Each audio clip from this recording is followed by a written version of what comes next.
Now, rain, hail and even thunder sounds a bit like February, doesn't it? But despite the wintry showers some of us endured today, spring has sprung, or at least that's according to the Great Gardens of Cornwall. And they say it's because the magnolia are in full bloom. And you may have noticed, we've got one or two here in the studio. They are absolutely stunning, and we'll take a closer look at them in a moment. First, though, Claire Woodling has been to see the many different species at Caerhays Castle. It's a new tradition in an ancient setting. Magnolias here, heralding spring. It's a link the owner of Caerhays Castle was keen to show off as he led us around the grounds. The 12 so-called Great Gardens of Cornwall agree on the magnolia in bloom as signalling the new season. We go out and we look at our biggest and best early flowering magnolia, which is Magnolia campbellii, and when we've each got 50 flowers out in bloom and looking good, spring has sprung.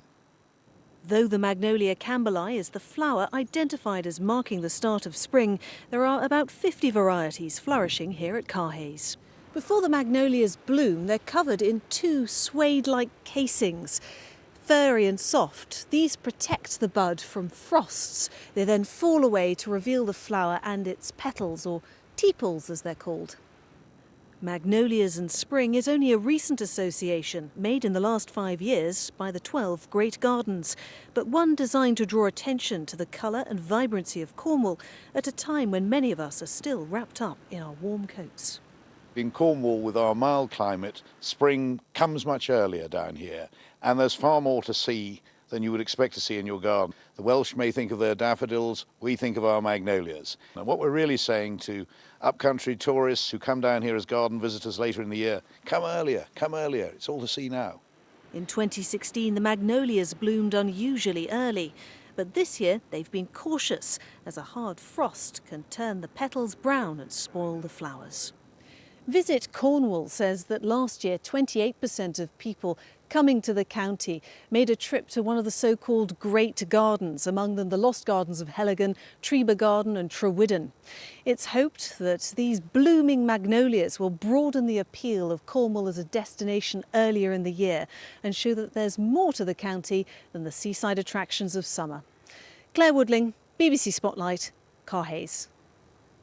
And thank you so much to Jamie, the head gardener at Caerhays, for bringing these fabulous blooms in today. There are actually 5 different varieties of magnolia here, but in total in the castle grounds there are 450 different types. They are just amazing, the colours and the size. They're the size of some of the flowers. flowers. They look real, do they? They're unbelievable, so really beautiful. Thank you very much for this. The only thing I think about magnolias is because of that weighty flower, they get battered about a bit in the wind and the rain, and we've got some to come, I think, haven't we, David? I think we have, yes, Justin, but what the viewers can't tell from here. It's just the smell coming off these flowers. It's a lovely smell as well. But yes, the wind is back and it's pretty blustery out there at the moment. But also we're going to continue to see some wintriness in some of the showers. Now, most of them have gone. There are a few left behind.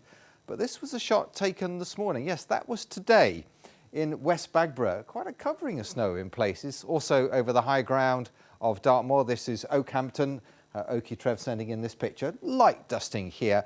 But this was earlier today over Exmoor, where there was some snow, and over the really high ground of both Exmoor and Dartmoor, quite a bit of snow fell through the night, and quite a covering first thing this morning. But the sunshine has melted a lot of the snow that's formed, and I think overnight tonight, even though we will see a touch of frost here and there, I don't think there'll be too many problems with ice. The main issue, I think, will be the fact that we'll get some more persistent rain tomorrow. So tomorrow is less windy at first.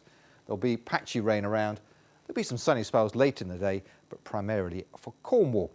So what's happening at the moment? Well, we've got an area of low pressure that's got lots of clouds swirling around it. We start to lose that over the next 12 hours and briefly some clear sky, but you'll notice also another rope of cloud out to the west of us.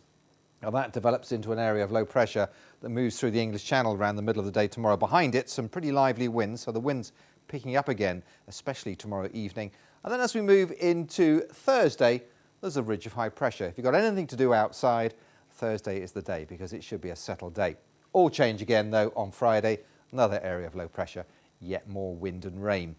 The line of showers that we saw earlier today gave a bit of thunder and lightning across the Channel Islands. That's now moved into northern France. The clear skies here is what we're going to see overnight tonight, so it will turn quite chilly. Enough of a breeze to keep the air moving though, and whilst a predominantly dry story, I think there's an isolated shower possible at some point through the night.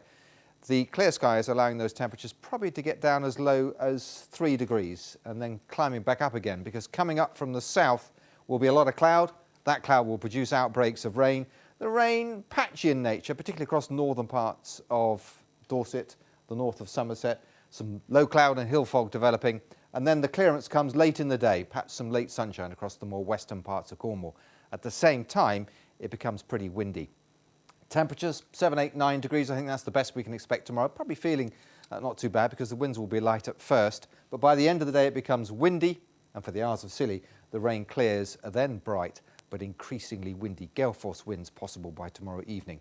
Times of high water: Plymouth 7:40 and 20:00, and Minehead is at 8:15 and 20:35. Big waves for all of our coastal locations and messy conditions for our surfers, and the coastal waters forecast brings those winds back up to force 6 to 7 by the evening tomorrow evening. But as I've mentioned, make the most of Thursday. It's going to be the best day of the week. Have a good evening. Back to you. David, thank you. Yeah, I think this is the most fragrant the studio has been. I can hardly see David for all the flowers. Thanks for joining us this evening. Have a lovely evening. Enjoy your pancakes. Good night. Good night.